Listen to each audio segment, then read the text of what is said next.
Olá, bom dia, tudo bem com vocês? Bom, vamos continuar com o nosso estudo de parto. Nós já falamos um pouquinho sobre a importância da escolha entre o parto normal e a cesariana. Falamos um pouquinho sobre a prevenção da primeira cesariana e como ela é importante em todo o mundo. E hoje a gente vai conversar um pouquinho sobre alguns fatores que são pilares muito importantes para favorecer a fisiologia do parto. E com isso a mulher vai conseguir ter um parto normal ou uma cesariana, mas de forma fisiológica ou então com as melhores indicações possíveis.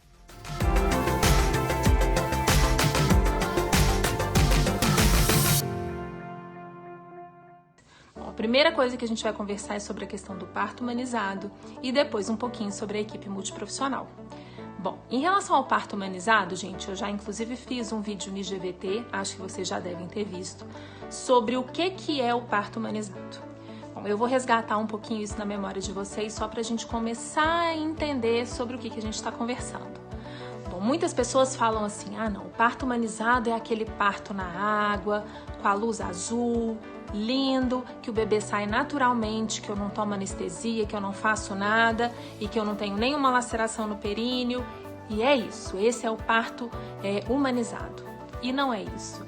Na verdade, o parto humanizado ele tem muito mais a ver com o seu acompanhamento, com como as decisões são tomadas, de como a mulher é tratada, de como essa família é respeitada ao longo de todo o processo do parto, do que necessariamente de como e por qual via esse bebê vai nascer. Existem partos normais que são muito ruins, que são muito violentos, que são muito desrespeitosos, e existem cesarianas que são muito humanizadas, que são momentos maravilhosos e que essas famílias elas são respeitadas de forma muito importante durante todo o processo. Então entendam que mesmo uma cesariana, mesmo um parto a fórceps, mesmo um parto normal que tenha muitas intervenções, ele pode ser humanizado, porque a humanização depende muito de como a sua equipe vai tratar o seu parto. É muito importante que a gente entenda que essa mulher precisa, primeiro, de conhecimento, segundo, de apoio, terceiro, de uma equipe que a acompanha e que faça com que todos aqueles momentos e todas as técnicas que nós podemos usar para minimizar o seu sofrimento sejam utilizadas e que todas essas escolhas elas sejam discutidas com essa mulher. Não que a mulher vai ditar as regras ou quais são os procedimentos que vão ser tomados, até porque na grande maioria das vezes nós estamos falando de pessoas que não têm formação médica ou de enfermagem para conseguir fazer essas decisões. Mas é muito importante que essa mulher entenda o porquê que essas decisões estão sendo tomadas. Quantas vezes nós escutamos mulheres falando assim, eu tive uma cesariana, mas eu não sei porquê, assim, eu não sei te explicar qual que é o motivo. Ou, não, meu neném nasceu de parto normal, mas foi um parto muito sofrido, muito difícil e teve que fazer algumas coisas que eu não sei por que isso aconteceu. E isso é muito ruim.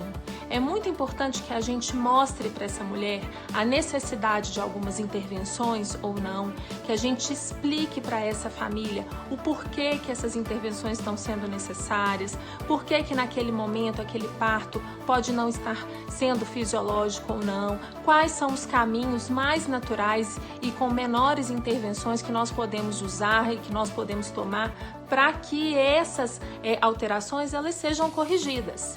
Isso é a humanização.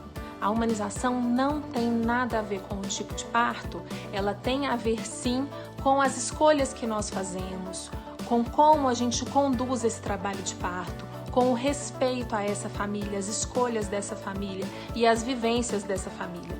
As vivências elas não são prazerosas para todas as pessoas e elas não são, na verdade, uma escolha única, né? As mulheres elas não são iguais, então elas têm que ser tratadas de forma diferente, de acordo com a sua própria individualidade.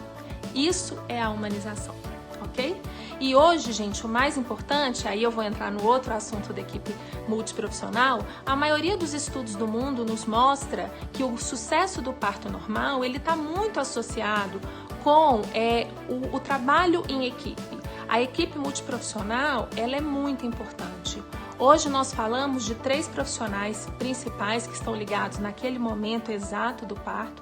É claro que existem muitos outros profissionais que estão ligados ao longo do pré-natal, construindo, né, uma situação de parto, construindo um organismo materno que vai propiciar com que esse parto seja o mais tranquilo possível. Então hoje a gente tem milhões de pessoas que podem ajudar nesse processo, mas no momento do parto a gente tem 3 classes de profissionais que são muito importantes, que são as doulas, que são as enfermeiras obstetras e que são os obstetras. Cada um atuando dentro do seu conhecimento, dentro da sua formação e da sua técnica, para conseguir fazer com que essa mulher tenha o máximo de sucesso possível no seu parto. Bom, então eu vou começar falando um pouquinho da doula, um pouquinho da enfermeira e um pouquinho do médico. Depois vocês vão assistir um vídeo de uma grande amiga minha, a Adrinês, que inclusive é minha colega de profissão de vida, foi minha professora, uma pessoa muito querida que me ensinou muito, e vocês vão entender um pouquinho melhor qual que é o papel da enfermeira obstetra nisso tudo, tá? Então vamos lá. A doula, então, é uma pessoa, uma mulher normalmente, que está preparada para fazer um acolhimento emocional da paciente no momento do trabalho de parto. E além disso, ela ajuda muito essa mulher nos métodos não farmacológicos de alívio da dor. A gente vai falar sobre esses métodos num próximo post, mas é muito importante que vocês entendam que esses métodos não farmacológicos, além de garantir uma vivência de parto muito mais tranquila para essa mulher, diminui o sofrimento, aumenta a possibilidade da gente ter um parto com menores intervenções, o mais natural possível. E mesmo as mulheres que tomam anestesia, eles conseguem protelar o momento dessa anestesia. As doulas, existem hoje muitos estudos científicos que mostram que elas são as melhores evidências científicas de sucesso para um parto normal. Então é uma das melhores escolhas que a gente pode fazer para trazer para dentro do nosso parto. As enfermeiras obstetras, elas têm uma formação de enfermagem e uma formação obstétrica, né? Então, na verdade, é uma subespecialidade da enfermagem, onde essas mulheres conseguem fazer uma avaliação e conseguem conduzir um trabalho de parto fisiológico, um pré-natal e um trabalho de parto fisiológico. Então, toda a evolução que nós esperamos de um parto, elas conseguem fazer com muita maestria, na verdade. E os obstetras, gente, nós médicos, nós fomos formados para intervenções. Então, nós médicos estamos ali para caso alguma coisa errada aconteça ou algum desvio aconteça ao longo do trabalho de parto, que esse desvio ou que essa alteração seja corrigida da melhor forma possível. Não quer dizer, gente, que nós médicos estamos lá só para fazer isso. Muito pelo contrário. Na verdade, eu adoro participar de tudo. Mas é importante a gente ter um médico que possa dar segurança para essa mulher, que caso ela precise de alguma intervenção para qualquer processo que esteja alterando o caminho natural desse parto, que ele possa ser feito, ok? Então vamos escutar um pouquinho sobre a Adrinês falando sobre a equipe de enfermagem obstétrica no parto. E aí, num próximo post, nós vamos conversar de novo um pouquinho sobre essa questão dos métodos não farmacológicos, certo? Um beijo bem grande para vocês. Não se esqueçam de verem essa arte aí que eu fiz para vocês entenderem esses pilares do parto humanizado. Um beijo e até o próximo post. Tchau!